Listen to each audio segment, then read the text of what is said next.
memorial lecture in honor of Ray Phiri, who was a great South African, and I dare say, a great African, and I dare say, a great human being.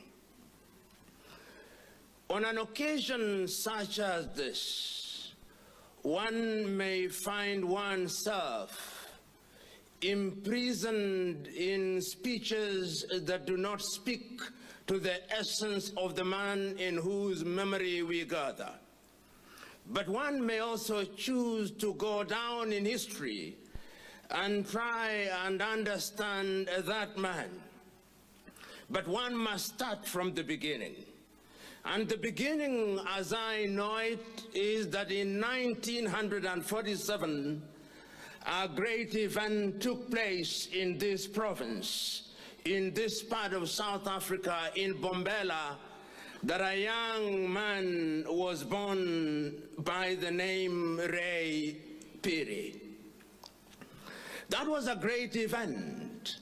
And if one were to make reference to the great Nigerian writer, the great Chinua Achebe, one would have said that a chick that will grow into a cock, and this also includes one that will grow into a hen, is identified on the day that it hatches. Phiri, I am told, even in those formative years, exhibited characteristics which were to be recognized a little later, and his acumen for the arts was evident in his early days. He matured to become a great and celebrated musician, and many of you are aware of the great songs that he wrote and sang. We have already been introduced to the songs that he composed: Fire, Love, and Ecstasy. He sang about mundane yet very deep things. He sang well. And he did not stop there. He also told us, as he composed his songs, listen, look, and desire. Today we are here listening. Today we are here looking. And today we are here desiring. What we desire, we will talk about later. But we are leaving some of his words. Music is at the very heart of human society. And when I remember Ray Phiri and the place of music in human affairs, I'm also reminded of yet another great musician who celebrated the essence of music in man's life. Many of you will remember the great Tanzanian musician Remi Ongala Surambaya, which translated in English means the ugly face. He was not endowed with looks, but when he sang, he celebrated music. He reminded us that throughout human history, music has always been present, and he narrated.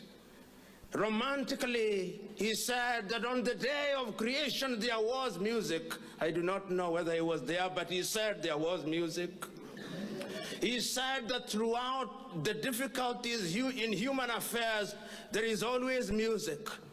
When Africans were being enslaved and they were taken away, the only way in which they could communicate their anger and anguish was through music. When they were colonized, they communicated their anger and anguish through music. It is not lost on me that Ray Phiri was born just 1 year before the institutionalization of apartheid in South Africa. And he lived through a period of pain. And when he sang, talked about love, talked about passion, talked about ecstasy, he must have been articulating the pain that he saw his people suffering. When he talked about looking, seeing, and desiring, he must have been talking about looking at what was happening, seeing what was happening, and desiring the change that you found with the death of apartheid. He must have been talking about that. And that is why, therefore, when on the 27th day of April, the year 2011, the then president of South Africa decided to recognize him with the Order of Ikamanga, he was telling not only the family of Ray Phiri, but he was telling South Africans and the world that this is a great man who did not only sing to entertain us, but also sang to transform us. That is why we are here today, to celebrate Ray Phiri. He did not stop at entertainment. He was in the business of speaking to our hearts and minds. And he spoke to our hearts and minds, and that is why we are here. He did not live anonymously like some of us do, who, when you think about them, you only think of their date of birth and their date of death, and when you ask them for certificate, they can only produce two certificates, the certificate of birth and the certificate of death. Ray Phiri had content between the date of his birth and the date of his death. He did not imprison himself here only in South Africa. He went to different parts of the world and worked together with other musicians in Africa in order to bring about change in South Africa. That is why we are here today, to celebrate this great man. We are here today to remind ourselves what it is that he lived for. We are here to give meaning to his life. And when one is called upon to speak in honor of one, we must not only romanticize his past, but we must also ask ourselves what he would have said if he was alive today. What would he have said? And I can think of many songs that Ray Phiri would have sung if he were present here today. One of the songs that he would have sung was in celebration of the emergence of democracy in South Africa. He would have said that my people fought, conquered, and are now free to vote, and they vote. He would have told them. But he would have asked them, what are you voting for? He would have asked. He would have been here singing about poverty and unemployment, and he would have told those who are in government, you have acquired all the instruments that we gave you, but today we are singing, we are asking you to look and to see that the people desire genuine change. Ray Phiri would have said. He would have sung yet another song. He would have said, yes, we live in a continent which is still laboring under pain. And he would have told the South Africans, now that you have fire, now that you have passion, don't be ecstatic for the wrong things. Have fire and passion to build South Africa, that South Africa may be great, and you can do it. He would have spoken to them from Durban in KwaZulu-Natal to Cape Town in the Cape of Good Hope. Phiri would have sung today, but he would not have stopped there. He would have visited today in his mental flight and his mind. He would have gone to Johannesburg and told the South Africans and the Africans, why are you fighting yourselves, he would have said. He would have reminded them that as I sit here, it pains me to see black fighting against black. He would have told them that we are children of one God. He would have reminded them. He would have asked them, I want you to have passion for unity. I want you to have love. And he would have said, as I look across Africa, Africa looks to you, South Africa, as a big brother endowed with wealth and mineral. Be the home of refuge for all Africans. He would have told South Africans, you South Africans, receive the Namibians. It is there your cousins. He would have told them. He would have told them, receive the Basotho, receive the Swazi, receive the Angolans, receive the Zimbabweans, receive the Zambians, receive the Angolans, receive the Mozambicans, receive the Tanzanians, that you may work together for a greater Africa. And he would not have stopped there. He would have said, South Africa is large enough for the Congolese, it is large enough for the Equatorial Guineans, it is large enough for Kenyans and Tanzanians and Somalis, and for Djibouti and for Ethiopians. He would have said, South Africans, receive them, because your land is the land of the Cape of Good Hope. He would not have stopped there. He would have said, go look into Nigeria, receive them, receive the Ghanaians, receive the Guineans, receive the Guinea-Bissauans, receive the Beninois, receive the Togolese, receive the Mauritanians, receive the Malians, receive the Cote d'Ivoirians, receive the Liberians, receive the Sierra Leones, receive the Moroccans, receive the Mauritanians, receive the Algerians, receive the Burkinabe, receive the people from Central African Republic, receive the Southern Sudanese, receive the Sudanese, receive the Algerians, receive the Tunisians, receive the Egyptians, receive the Libyans, because you are the land of the good hope. Ray Piri would have said. But he would not have stopped there. He would have said, don't forget the little island, receive the Mauritians, receive the Madagascans, receive Sao Tome and Principe, receive Cape Verdeans, receive all these people, because history has demonstrated that those who receive give, and those who receive even more is given unto them. That is what Ray Piri would have reminded us. He would have reminded us that we too have a duty to serve our continent with great passion. Ray Piri would have reminded us that we should do that which is good simply because it is good to be good. He would have reminded us that those who seek never fail to find, but it depends on what you seek. If you seek justice in earnest, you will receive justice. He would have reminded us that revenge is not good, that revenge is food that should never be served to anybody. He would have reminded us. He would have reminded us that we must have purpose to our lives. He would have reminded us to remain courageous at all times. He would have reminded us that he succumbed to cancer, but he was not humiliated by it. He would have reminded us.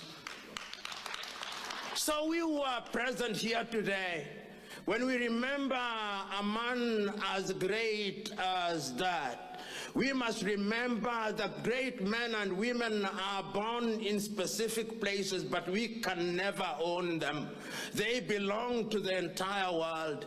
He would have reminded us that when you do good things, you are immortalized. And we who are present here, you must remember the immortal words of Ray Piri when he says, don't dare give up.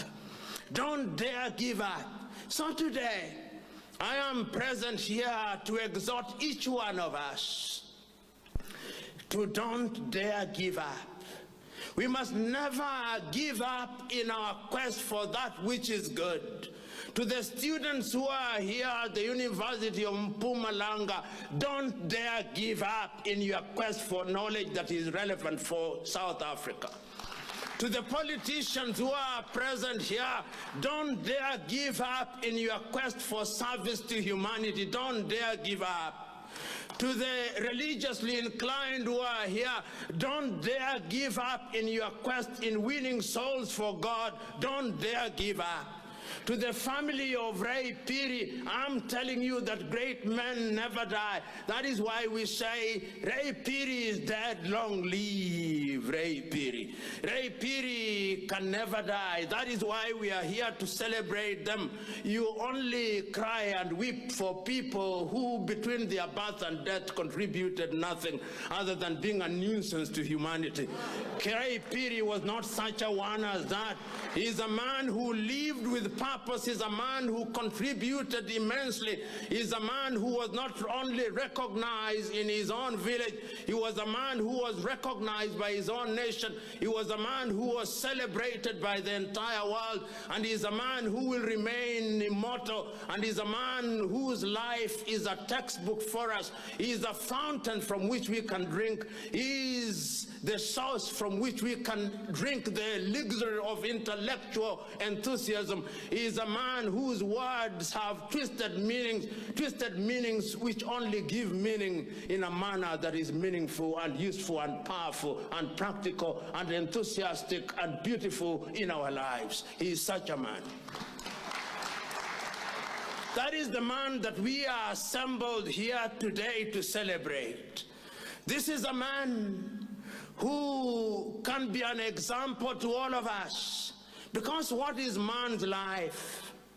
If we cannot say that he came, he saw, and he conquered. But what did he conquer? He came here in Bombela, in Mpumalanga, and he came and recognized that the only way in which he could make his contribution was through music. He came. He identified his talent and he used it. He did not use his talent for mere amusement, he used it for education. And he did not only educate, he transformed.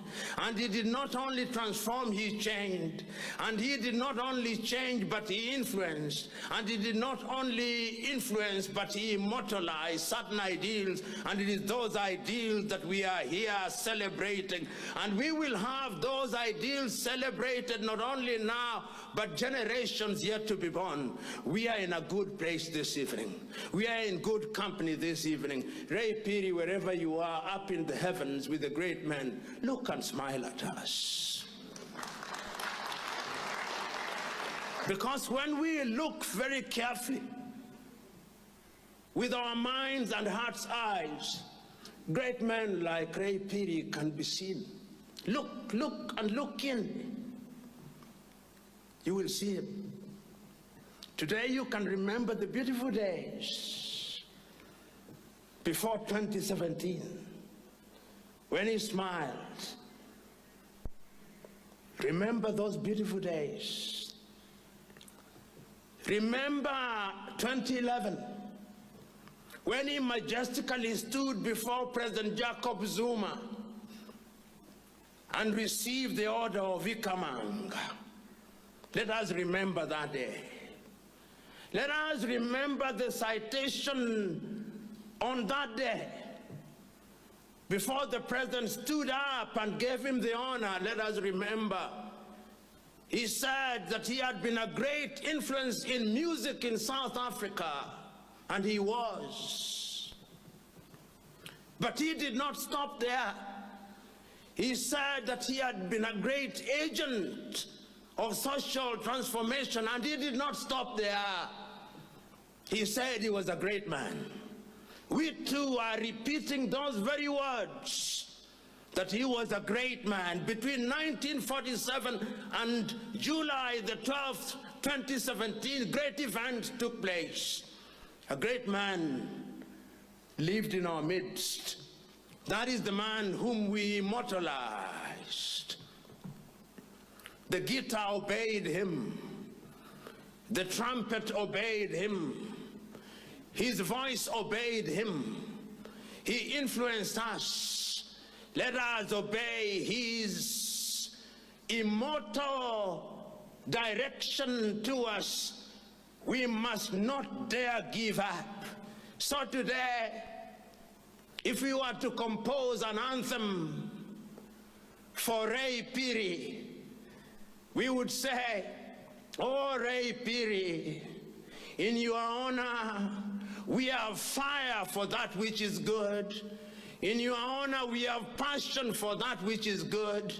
And in your honor, we are ecstatic for that which is good." We will say, "Ray Piri, oh Ray, today, this evening, we have come here, we have looked, we have listened, and we desire to do that which is good. Oh, Ray Piri, we will never give up. May God keep you safe in the heavens till we meet again. God bless you.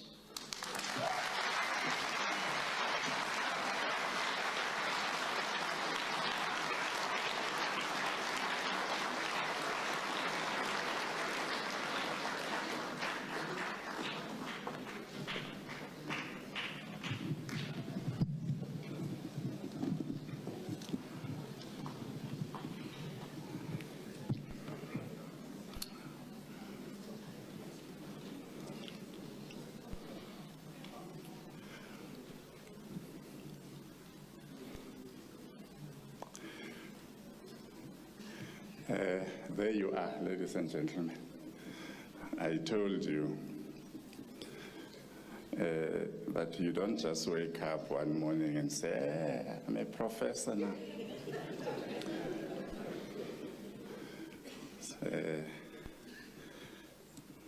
When the prof was introduced, you actually saw what I was talking about.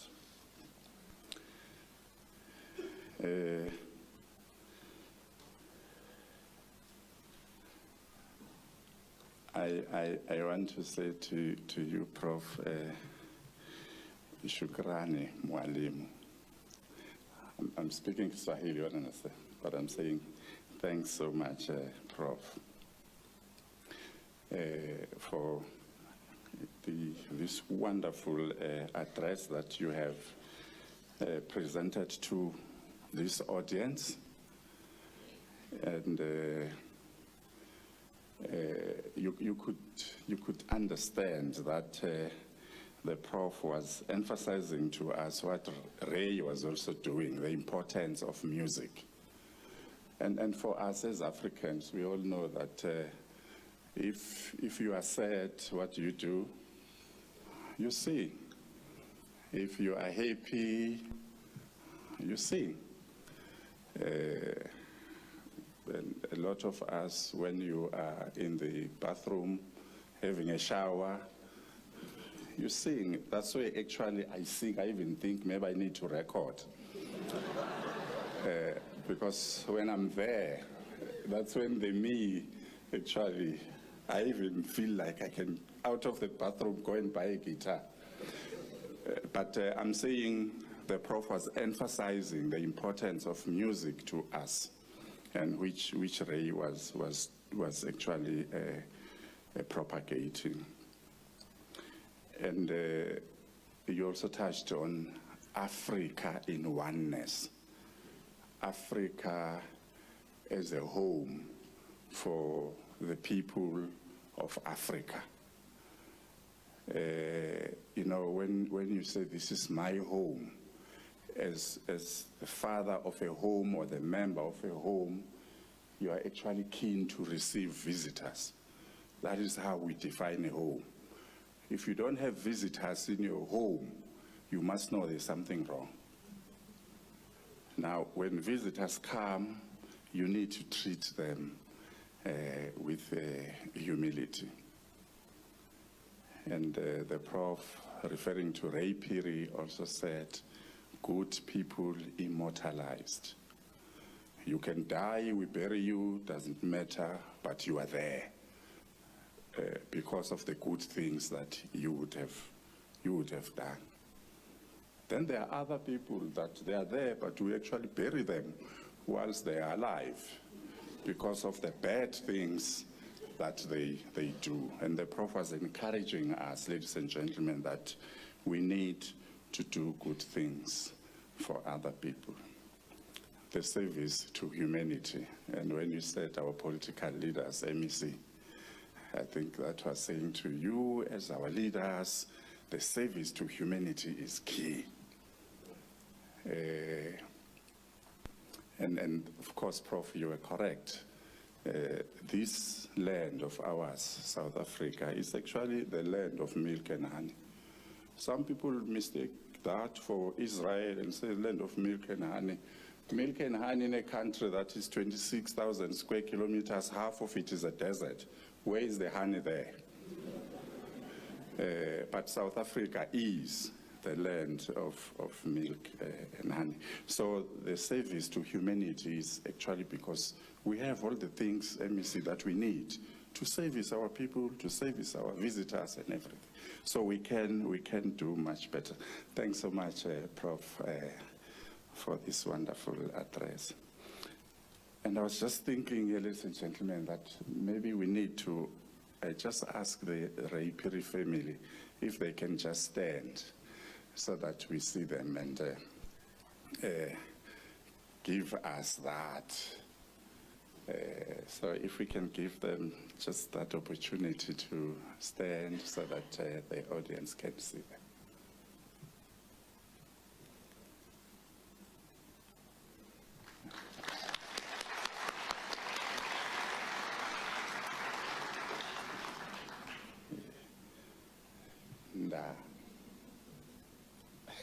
Thanks so much, thank you.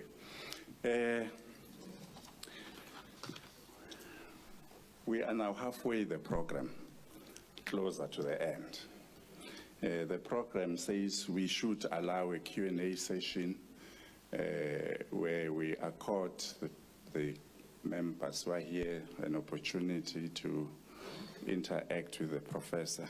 But what I like with Prof. Lumumba, having listened to him and his different speeches and addresses, when he speaks, he actually answers questions that people want to ask.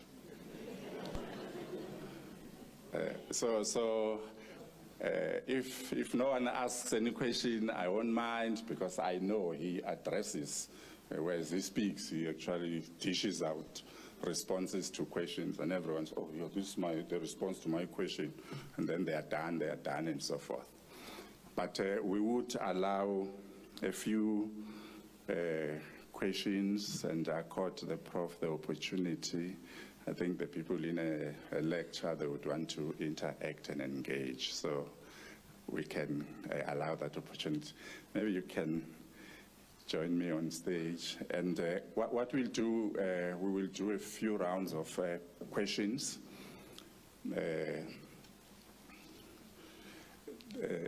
So the first round will take 3 questions, which you would ask, and then accord the Prof the opportunity to respond. And then we may go to the second round. I'm not sure if we'll go to the third. So if there are any questions, interactions, engagements. Yebo Mama, that's the first, 2 and 3. So we'll start 1, we go 2, and 3. Good evening, Dr. Maminza. Good evening, Professor. Thank you for the opportunity. I would like to ask the Honorable Professor on his views on the death penalty. Currently, South Africans are calling for the reinstatement of the death penalty. Do you think that the death penalty will be a good deterrent or an effective deterrent to criminal behavior, especially violence against women and children and rampant criminal behavior that we see in South Africa currently? Thank you. Okay. Number 2, thank you. Thank you for this opportunity. My name is Siposetu Diwakwane, a third year student within the institution of the University of Mpumalanga. Now, as we all understand that the world, or South Africa as it were, is inherently a capitalist state, meaning that they are skewed ownership patterns of the means of production, meaning that the elite own more compared to the proletariat or the oppressed class. So my question to Prof. Lumumba is that many people are lamenting about the xenophobic attacks which are currently taking place in South Africa. But then a question that arose in my mind is that what is the relationship between the skewed ownership patterns of the means of economic production and the xenophobic attacks which are currently taking place within South Africa? Thank you. Okay, number 3 there. Good evening, Prof, and thanks for having us. Thanks for honoring our invite. Prof, most of them covered me. I was going to ask about the death penalty and the likes, and I just wanted to get like your point of view, like which economic sort of system do you think will be actually express the wealth of Africa in general, and then the unity? How do you see a united Africa, and what type of economic system do you actually envision working for Africa as a whole? And how do you manage to give a speech without reading even a speech card for that long? Thanks. Yeah. Okay, thank you. I think I can respond for him for the last one. I told you, you don't just wake up and say, I'm a professor.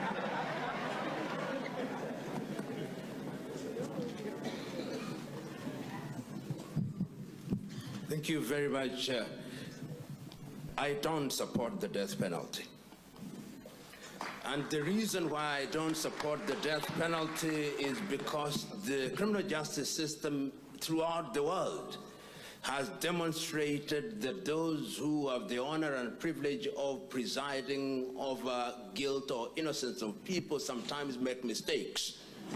And for that reason, I hold the view that we must punish people who offend, but punish them in ways which allow us through review to correct if we find that there are errors.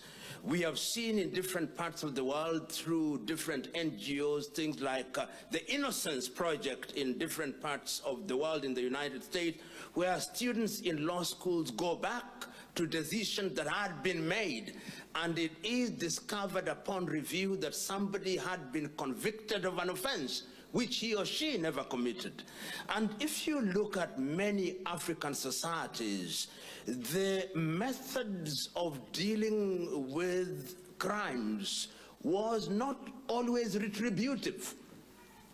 There is a sense in which very many African societies, I'm not saying all, many African societies had different methods of punishment which meant to rehabilitate the offender. In the recent past, we have seen this happen in post-genocide Rwanda. In post-genocide Rwanda, the international community put together the International Tribunal for Rwanda, which sat in Arusha. And they spent billions of shillings to convict very few people. But the Rwandese government, in their own wisdom, went back into their tradition, went back into history and said, we went through a genocide where neighbors rose against neighbors and slaughtered them like chicken. How are we going to take these perpetrators of genocide through a process that will mean we eliminate them? Why don't we have a system where people come and say, I killed your husband, I killed your wife, I killed your child, and I admit that it was wrong, and we go through a process of rehabilitation. Through the Gacaca method in Rwanda, a lot of people have been rehabilitated. And my view, therefore, is that any country that still gives premium to the death penalty must be persuaded by force of reason to abandon it.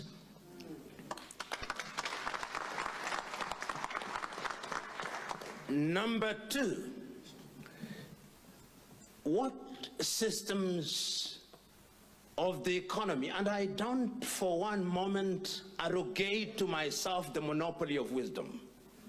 These are my thoughts, and my thoughts are informed by certain realities. And I'm using the word modern in a very guarded way. Perhaps the word modern is one that I should avoid. The post-colonial African state is also a neo-colonial state in many ways. And therefore, it may have appearances of freedom, but she is not free. Look at what happened in the 1960 in what are the former French colonies. The French, when they were leaving, asked their colonies to vote, yes or no, whether they wanted to remain within the French influence or they did not. The only country that did so was Ahmed Sékou Touré's Guinea. And the other one which nearly did so was Mali with Modibo Keïta, whom you students should know. But the French were very clever, and I'm using the word clever in quotes. They ensured that the former colonies remained under their influence, complete with a currency which until now is controlled and manipulated from Paris. So when we talk about the post-colonial state, we must remind ourselves that it is a neo-colonial state. And that therefore the means of production are still in the hands of the erstwhile colonizer. We don't say this as loudly as we should. But if you are to ask yourself who is in control of the oil in Cameroon, is Total or Elf? If you ask yourself who is in control of the oil in Gabon and the timber in Gabon, it is the French. It means, therefore, that your typical post-colonial and neo-colonial state is one where there is an unholy alliance between the former colonizer and the ruling elite, who are doing the bidding of the former colonizer. And those who are in the business of using beautiful language once said that once you are a puppeteer, you need not worry. Once you are a puppeteer, you need not worry what the puppet will do. You can predict. You can predict. And I think that I'm simply talking about France for the moment, because France's role in her nation, in her former colony, is the most pernicious today. One can talk about Portugal. If you talk about the former Portuguese colonies in Africa of Angola, Mozambique, Cape Verde, you will discover that the presence of Portuguese companies and Portuguese capital is alive and well. And you only need to recruit the people at the very top, and you need not worry about the individuals at the bottom, because, you know, as one person once said, the colonial master was very clever in a devilish way. They gave the Africans the crown, but remained with the jewels of the crown. So that in many ways you have African governments where you have black faces as heads of state, but the industries are still controlled from elsewhere.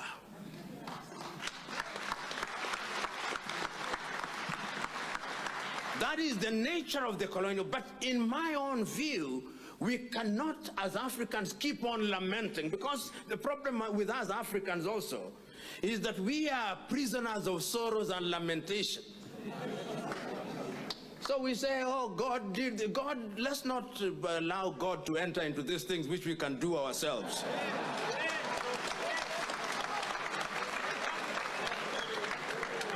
God is very busy with very serious issues upstairs.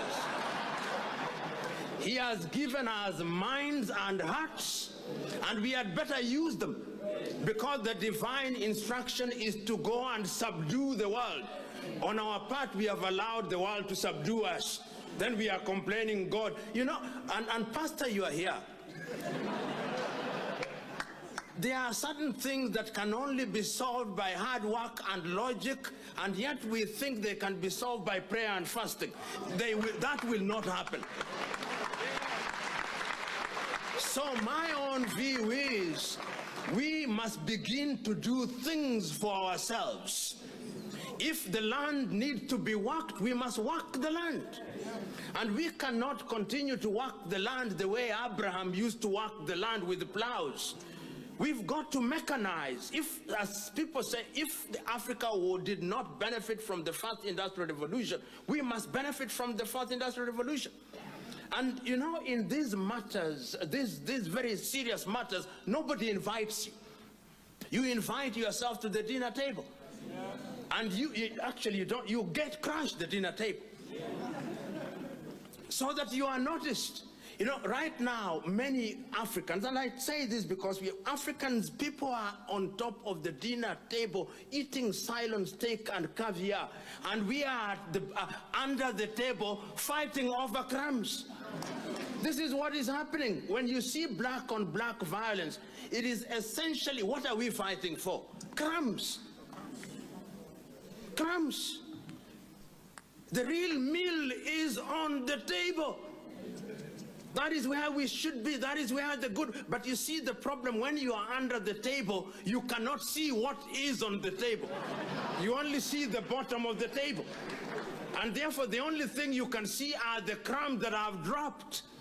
And I'm suggesting to us, particularly we in the political class, deliberate efforts must be made.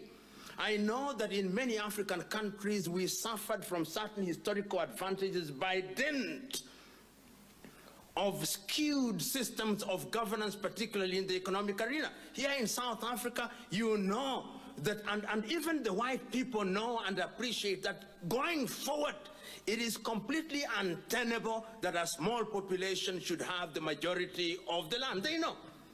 How then do you do it? Is it for a foreigner to come here and prescribe the solution? No, that would be arrogance. But it's for a foreigner to begin to persuade those who are in the eye of the storm that the sooner you are able to relinquish some of this land in an orderly and in a programmatic manner so that you do not disrupt commerce, the safer you are. Because let me tell you, a hungry and a poor man has no morals to tie him down. He cannot be asked to be orderly.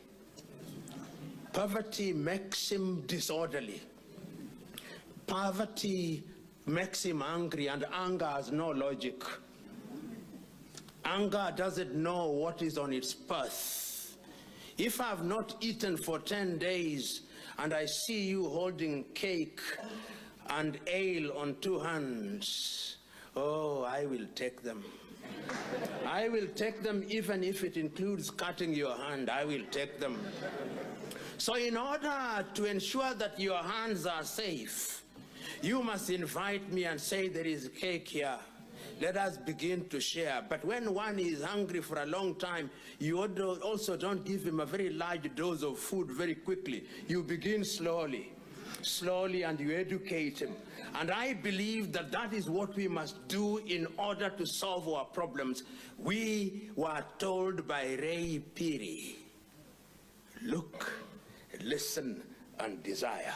Let us look, let us listen, and desire to do the right thing for the general good. The last thing is, the last question, what kind of an economic system? When we were students at the university, and normally when you are students at the university, there is a sense in which, number one, you are a fire-breathing pseudo-revolutionary. First of all, you think that you have monopoly of knowledge and wisdom. And all of us suffer from what I call intellectual adolescence. And intellectual adolescence is fed very effectively by the slogans of Marxism-Leninism. Workers of the world, unite. You have nothing to lose but your chains. We said all those. And I remember when we were university students, we said that the human development has always been from primitive accumulation through to capitalism, through to socialism, and through to communism, where the state withers. And we live in Shangri-La, El Dorado, the land of gold. You and me know that that will not happen. You and me know that the real world is about cutthroat competition. You and me know that each society must have its own unique ways of doing things. You and me know that there is no one size fits all for all societies. You and me know that there are certain standards, certain things, irreducible minimums. One of them is that when we give people, men and women, opportunity to serve us, we want them to serve us. We want them to preside over our resources so that we have food on the table. We want them to serve us so that when we are sick, we have facilities where we can go in an affordable manner. We want them to use our taxes so that we can take our children to school and good quality education where we are taught the right thing. I remember yet another musician who was Fela Kuti of Nigeria, who used to say, "Teacher, don't teach us nonsense." So we want schools where we are not taught nonsense, where we are not told that David Livingstone discovered the Mosi Otunya Falls. No, he was the first Scotsman to see the Mosi Otunya. There were people there who lived with them. In other words, we are saying each society, and the beauty of Africa now, even here in South Africa, you will always have problems. Pastor, let me tell you a short story as I answer this question. I listened to a sermon, and in this sermon, the story is told of this unsettled soul. This unsettled soul was moving from church to church, looking for the perfect church. And he went to many churches until he met a pastor who told him, "I'm told you are looking for the perfect church. You can never find it because you yourself are so imperfect that whenever you enter into any church, it becomes imperfect."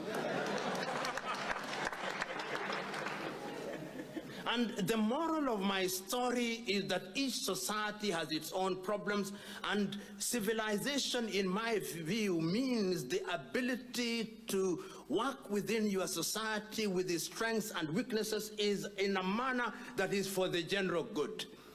Is South Africa moving in that direction? Perhaps not as fast as we want, because we are impatient. But we must also remind ourselves that even in an era of perfection, there will always be those who seek to disrupt. The first coup attempt was in heaven. The first coup attempt, it didn't succeed. And the perpetrators of the coup were actually expelled, and they live with us, and they are very strong and dangerous. It's Satan and his host.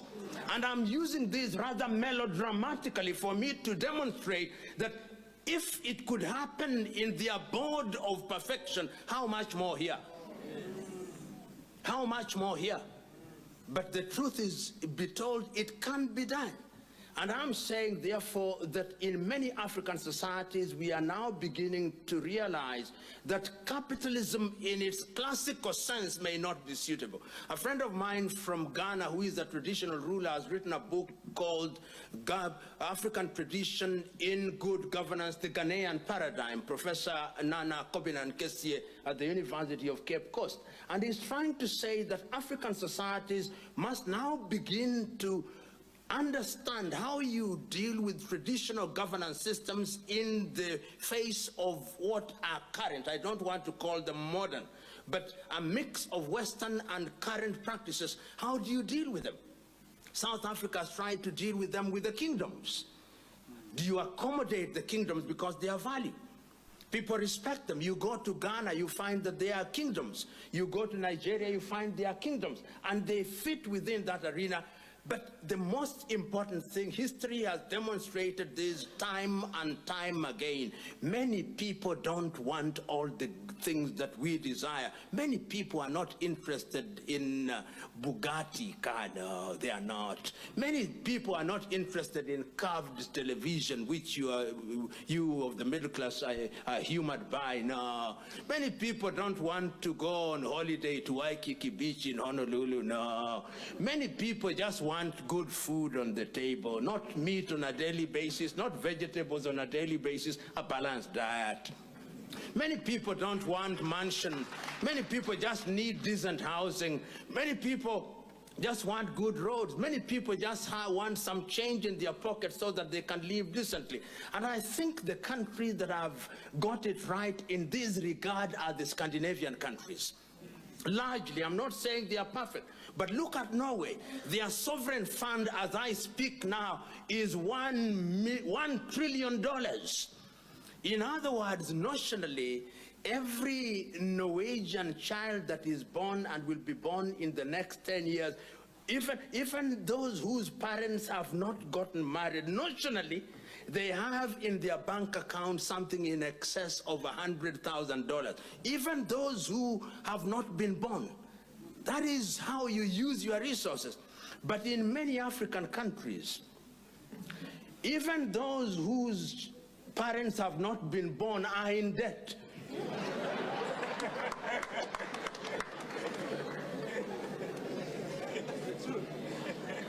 They are in debt.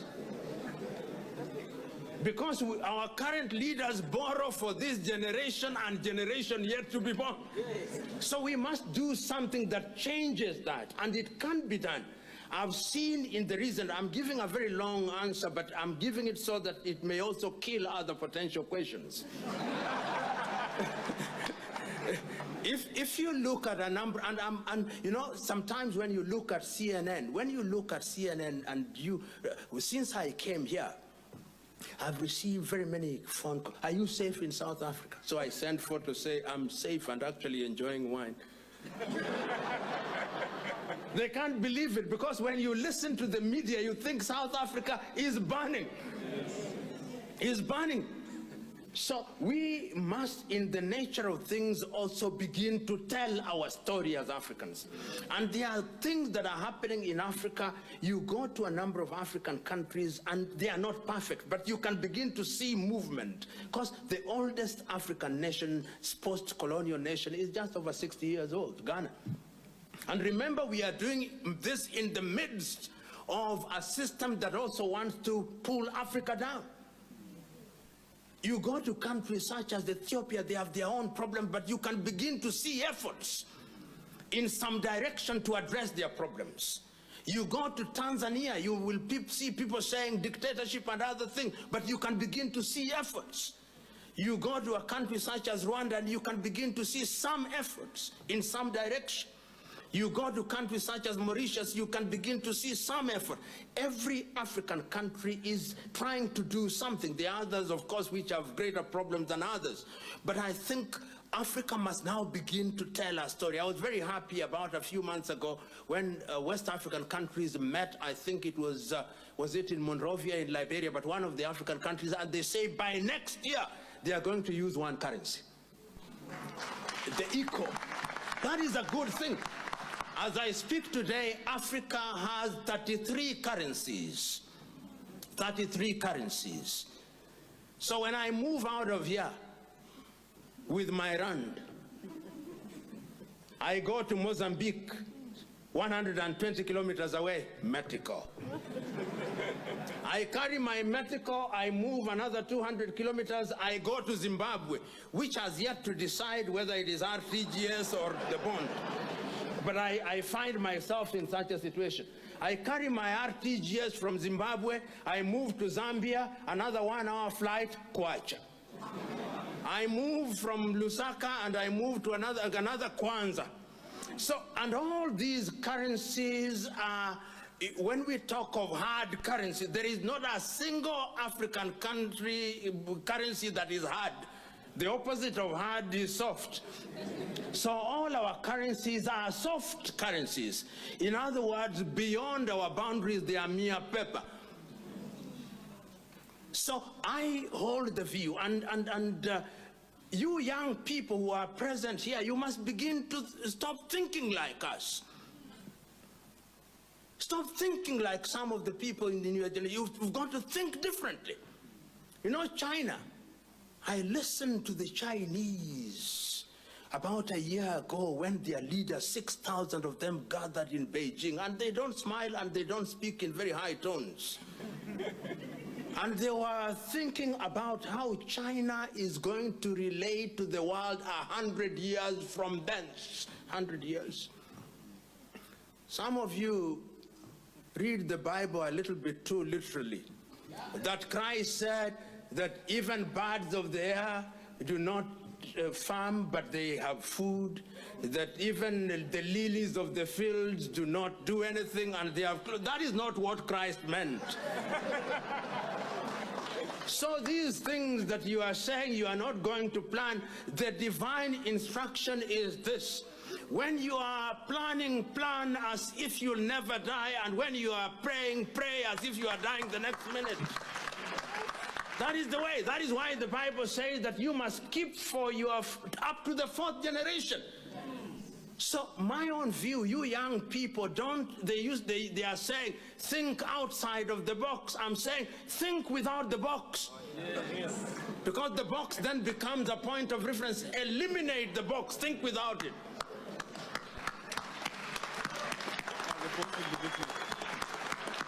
They are saying the sky is the limit. Which sky? The sky of the earth? Forget about the sky. Think about the galaxies. They are saying wait and heat the iron while it is hot. No, heat the iron so that it becomes hot.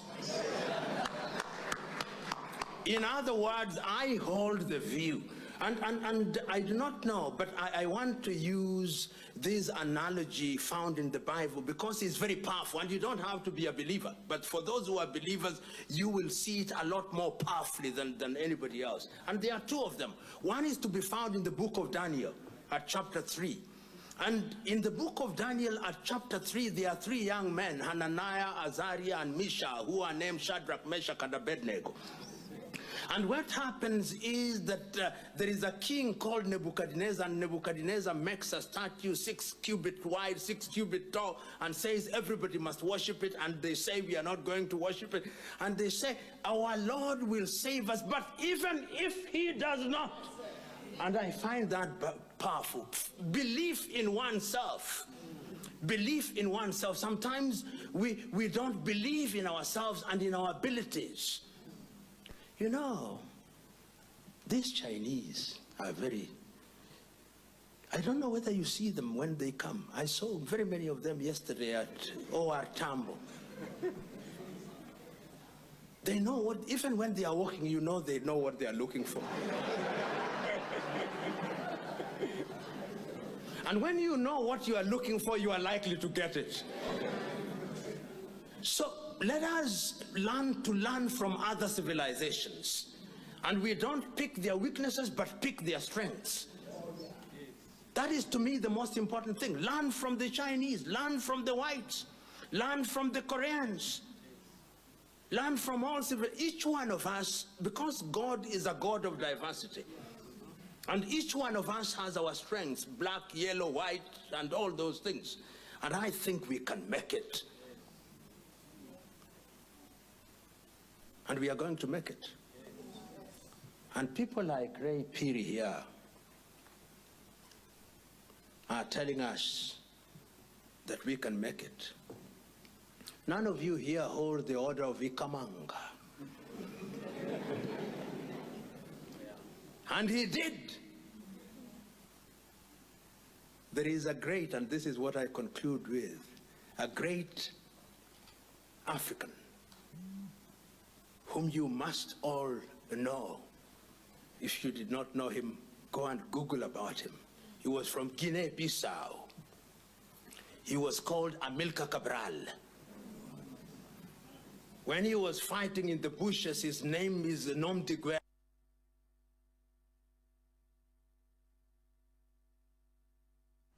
When you are in the midst of the forest and you shine like a pink poodle, even when the world is blind, they'll regain sight that they may behold you. God bless you.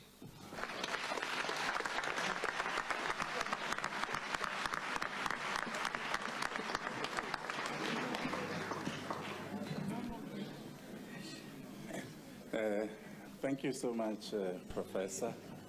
Listen to you, who is an artist, and I know you are either below 30 or below 35. I was refreshed. The former president of Sierra Leone, whom I did not like for many things, but I liked him for one thing, he said,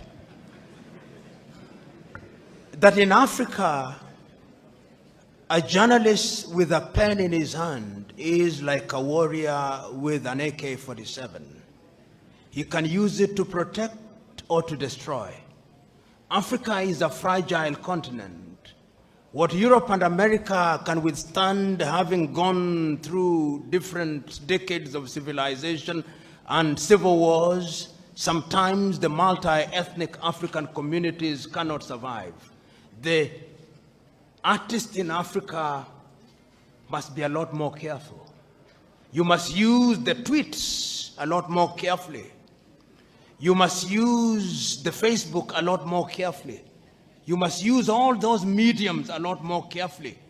Because in recent history, we have seen the radio being used to cause genocide in Rwanda. So you, the artist, remember what Shakespeare said.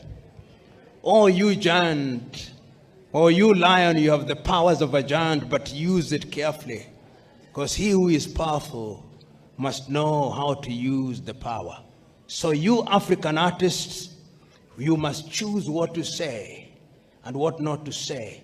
In other words, without compromising your freedom, you must choose what to say. Just like when you are reporting on our leadership. And lastly, I want to talk to young Africans. I see young Africans here. Professor Mlama, the VC, the DVC, Mzee Warioba have done their bit. This is a relay race. The question is, and I know that there are Christians here, if you look at the Bible, there is a man called Simon. When he had been told that Christ has been born, he said, now I can die, because I know Christ has been born. Can this generation say that of you? That now they can die? Can we leave Tanzania in your hands? Will it be safe? Or you will want to make it the 52nd state of the United States? That is the question. And even those of you who are from the Muslims, many Muslims here will know the great hadith writings of Abu Huraira. When the Prophet had been poisoned and he was dying, the comfort of the Prophet is that he had his Sahabas. You who are here, are these your Sahabas? Will they sell us to Europe and America? The question is yours. Choose you now. The Chinese have chosen. They are coming here. And they will be here. There is a phone that I acquired recently called the Techno. In the next 5 years, out of every 10 phones, 9 will be Techno. China knows what it wants. We are 1.3 billion. Do we know what we want, sisi wa Afrika? Au in the words of Nyerere, tunabaki kushangana kuduatu. I know it can. Tanzania, when one talks about hygiene, one must start in the 1960s. One must remember the Arusha Declaration and the nobility of the intentions of Mwalimu Julius Kambarage Nyerere. And that is why many of you may not know, but at one time it was suggested that he be made a saint of the Catholic Church. And the reason was very simple. This was a man who had ideas. This was a man who had clarity of thought. This was a man who could see the future almost with the exactitude of a Jewish prophet. This was a man who had the humility, almost like the humility of the carpenter of Nazareth. This was a man who loved his country. He made mistakes, and when he made them, he realized and corrected them. That is his greatness. Is it not Saint Just who said that nobody can rule guiltlessly? This is a man who found 120 plus ethnic groups and welded them into one nation, so that Tanzanians speak with one voice. You know, If you look at Tanzania and you ask your typical Tanzanian, what was the ethnic extraction of President Kambarage Nyerere? They do not know and they do not care. If you ask Tanzanians what was the ethnic extraction of the second president of Tanzania, Mzee Ali Hassan Mwinyi, the Tanzanians do not know and they do not care because it does not matter. If you ask them what was the ethnic extraction of the third president of Tanzania, Benjamin William Mkapa, they do not know and it does not matter and they do not care. And if you ask Tanzania what was the ethnic extraction of your fourth president, Jakaya Mrisho Kikwete, they do not know and they do not care. And if you ask them what is the extraction of your fifth president, John Pombe Magufuli, they do not know and they do not care. They only know that he's a bulldozer.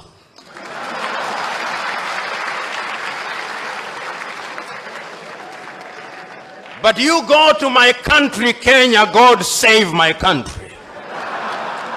God save my country. When you meet your typical Kenyan and you introduce yourself as John, they'll ask for the second name, not that they may know your full names, but that they may identify you with your ethnicity and pigeonhole you accordingly. When you go into that country, which is a great country in prospect, but which is being destroyed by negative ethnicity, you ask them who the first president of Kenya was, they'll tell you it was Jomo Kenyatta and he was Kikuyu, and we care. We want our Kikuyu president. And if you ask them who was the second president, they'll tell you it was Daniel Arap Moi of the Kalenjin extraction, and we cared because it was our turn to eat. And if you ask them who was the third president, they'll tell you it is Uhuru Muigai Kenyatta, and he is a Kikuyu, and we want him to continue because we Kikuyus and we Kalenjin only feel safe when one of our own is in State House. And if you ask the opposition and you ask the leaders from my own ethnic group, the Luo of Kenya, the Luo will tell you we have been marginalized for too long. The time has come that God must smile upon us and our son must be the president. And if you ask the Luhya, they'll say the same thing. That is the tragedy of gigantic proportions. I'm submitting to us that the country called Kenya needs political hygiene. I'm submitting to us that the country called Kenya needs to come to Tanzania here on a benchmarking tour, and that the President of the Republic of Kenya and all our parliamentarians should sit at the State House and be lectured by John Pombe Magufuli on the finer points of governance.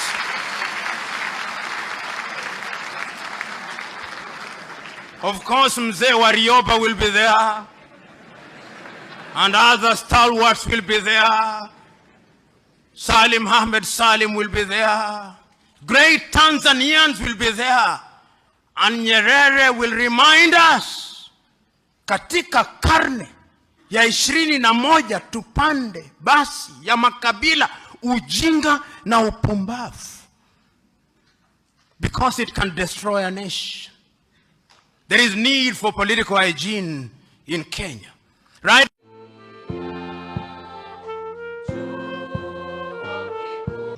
I am Dr. Camillus Kasala of the Eastern Africa Statistical Training Center. I have followed Professor Lumumba's presentation.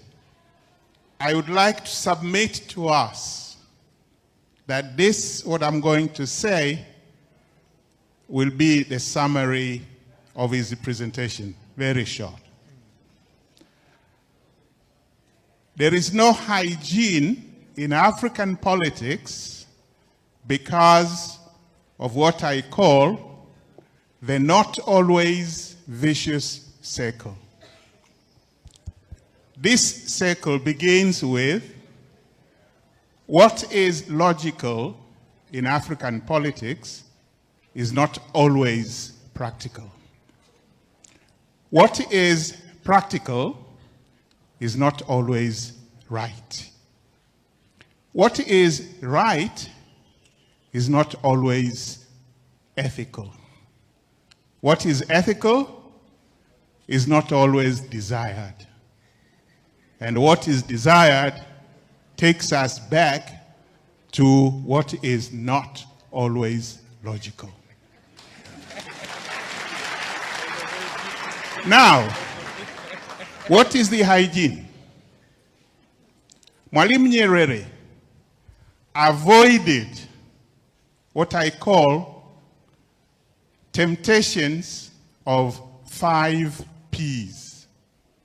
And I would like the young people here to listen very, very carefully, because the world today is everywhere broadcasting these 5P temptations. Please, future African leaders, the young people, avoid the first P. Avoid being the victim of the first P. The first P is power. Avoid being the victim of the second P, property. Avoid being the victim of the third P, prestige. Avoid being the victim of the fourth P, popularity. And avoid being the victim of the last P, pomposity. Waswahili wanaita mbwe mbwe. Mziepuke hizo zote. Asante sana. Thank you very much. Naitwa Niki wa Pili, ni msanii wa rap. Nzuri sana, lakini kwangu mimi nasema ukombozi wa Afrika hautaletwa na Mesaya, Masi. Hata ukiwasoma kina Mwalimu, kina Kabrala, kina Sankara, waliogopa sana hiyo dhana ya umasi ambao sisi wote tunaiabudu. Leo tumejaa kwa sababu anakuja Profesa Lumumba. Ni dhana ya umasi. Hakuna wakulima hapa wamekuja kutoa mada. Hao ndio wanaishi umaskini kila siku. Hakuna wakonda, hakuna wapiga debe. Kuna hiyo hierarchy ya kuhodhi maarifa. Sisi wasomi ndio tutaongea. Wale wanyonge tumewaacha. Kwa hiyo kwangu mimi nataka kukazia kwamba mapinduzi pekee ambayo yataikomboa Afrika kwanza ni kuvunja huo mfumo mzima wa uchumi na kubadilisha mfumo kama Mwalimu alivyotaka kubadilisha mfumo. Turudishe nguvu kwa wananchi. Tukumbuke mapinduzi ya Afrika yalipigwa na wananchi, lakini viongozi walipokuja kuyashika na kukaa kwenye mikutano waliwalagai na kuwauza wananchi. Tunatengeneza taasisi, lakini Mwalimu alisema taasisi za kidemokrasia. Kwa sababu zako ni taasisi lakini ni chombo cha ubepari. Kwa hiyo kwangu mimi naungana na profesa kwamba tumeona viongozi wachafu lakini mfumo unawapa fursa za kuwa wachafu. Kwa hiyo lazima tuelewe mfumo mzima unafanyaje kazi na tools zake ni zipi. Mimi naogopa sana hizo lugha za taasisi, equality, kwa sababu wakoloni ni lugha zao hizo. Katiba na kila kitu. Kwa mimi narudi kwa sababu ilimfanya Sankara akawawa Hani wa South Africa, akawawa Lipumba kwa sababu walitaka kubadili mfumo wa kiuchumi. Na ni lazima uanze na dira kubwa kama Mwalimu alibadilisha elimu, alibadilisha siasa na kila kitu, kutengeneza mfumo mpya. Kama ambavyo wazungu walivyotoka kwenye ukabaila kwenda kwenye ubepari, waliua mfumo mzima wa ubepari. Kwa hiyo kama tunataka turudi, lazima tuue mfumo mzima wa unyonyaji na tools zake zote. Tutengeneze mfumo mpya ndio tutaweza kutoka. Lakini hizo lugha za katiba na nini, hizo ni lugha za warasa. When I listen to you, who is an artist, and I know you are either below 30 or below 35, I was refreshed. The former president of Sierra Leone, whom I did not like for many things, but I liked him for one thing, he said that in Africa, a journalist with a pen in his hand is like a warrior with an AK-47. He can use it to protect or to destroy. Africa is a fragile continent. What Europe and America can withstand, having gone through different decades of civilization, and civil wars, sometimes the multi-ethnic African communities cannot survive. The artists in Africa must be a lot more careful. You must use the tweets a lot more carefully. You must use the Facebook a lot more carefully. You must use all those mediums a lot more carefully. Because in recent history, we have seen the radio being used to cause genocide in Rwanda. So you, the artist, remember what Shakespeare said. Oh, you giant, oh, you lion, you have the powers of a giant, but use it carefully. Because he who is powerful must know how to use the power. So you African artists, you must choose what to say and what not to say. In other words, without compromising your freedom, you must choose what to say. Just like when you are reporting on our leadership. And lastly, I want to talk to young Africans. I see young Africans here. Professor Mlama, the VC, the DVC, Mzee Warioba have done their bit. This is a relay race. The question is, and I know that there are Christians here, if you look at the Bible, there is a man called Simon. When he had been told that Christ has been born, he said, now I can die, because I know Christ has been born. Can this generation say that of you? That now they can die? Can we leave Tanzania in your hands? Will it be safe? Or you will want to make it the 52nd state of the United States? That is the question. And even those of you who are from the Muslims, many Muslims here will know the great hadith writings of Abu Huraira. When the Prophet had been poisoned and he was dying, the comfort of the Prophet is that he had his Sahabas. You who are here, are these your Sahabas? Will they sell us to Europe and America? The question is yours. Choose you now. The Chinese have chosen. They are coming here. And they will be here. There is a phone that I acquired recently called the Techno.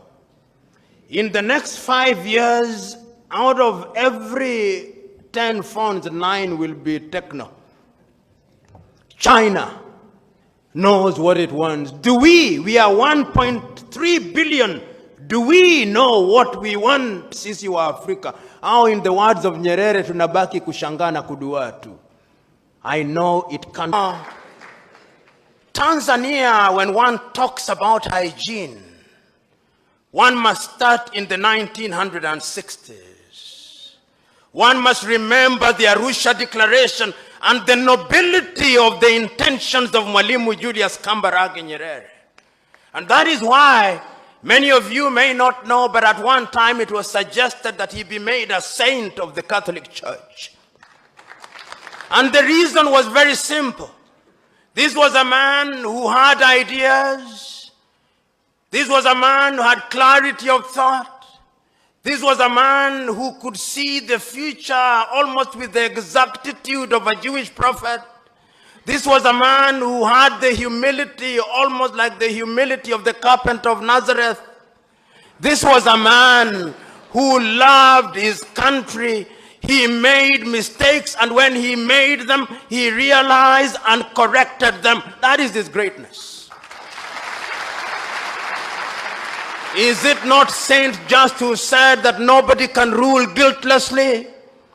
This is a man who found 120 plus ethnic groups and welded them into one nation, so that Tanzanians speak with one voice. You know, if you look at Tanzania and you ask your typical Tanzanian, what was the ethnic extraction of President Kambarage Nyerere? They do not know and they do not care. If you ask Tanzanians what was the ethnic extraction of the second president of Tanzania, Mzee Ali Hassan Mwinyi, the Tanzanians do not know and they do not care because it does not matter. If you ask them what was the ethnic extraction of the third president of Tanzania, Benjamin William Mkapa, they do not know and it does not matter and they do not care. And if you ask Tanzania what was the ethnic extraction of your fourth president, Jakaya Mrisho Kikwete, they do not know and they do not care. And if you ask them what is the extraction of your fifth president, John Pombe Magufuli, they do not know and they do not care. They only know that he's a bulldozer.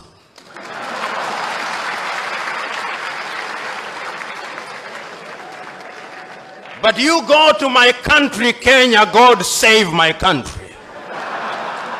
God save my country. When you meet your typical Kenyan and you introduce yourself as John, they'll ask for the second name, not that they may know your full names, but that they may identify you with your ethnicity and pigeonhole you accordingly. When you go into that country, which is a great country in prospect, but which is being destroyed by negative ethnicity, you ask them who the first president of Kenya was, they'll tell you it was Jomo Kenyatta and he was Kikuyu, and we care. We want our Kikuyu president. And if you ask them who was the second president, they'll tell you it was Daniel Arap Moi of the Kalenjin extraction, and we cared because it was our turn to eat. And if you ask them who was the third president, they'll tell you it is Uhuru Muigai Kenyatta, and he is a Kikuyu, and we want him to continue because we Kikuyus and we Kalenjin only feel safe when one of our own is in State House. And if you ask the opposition and you ask the leaders from my own ethnic group, the Luo of Kenya, the Luo will tell you we have been marginalized for too long. The time has come that God must smile upon us and our son must be the president. And if you ask the Luhyas, they'll say the same thing. That is the tragedy of gigantic proportions. I'm submitting to us that the country called Kenya needs political hygiene. I'm submitting to us that the country called Kenya needs to come to Tanzania here on a benchmarking tour, and that the President of the Republic of Kenya and all our parliamentarians should sit at the State House and be lectured by John Pombe Magufuli on the finer points of governance.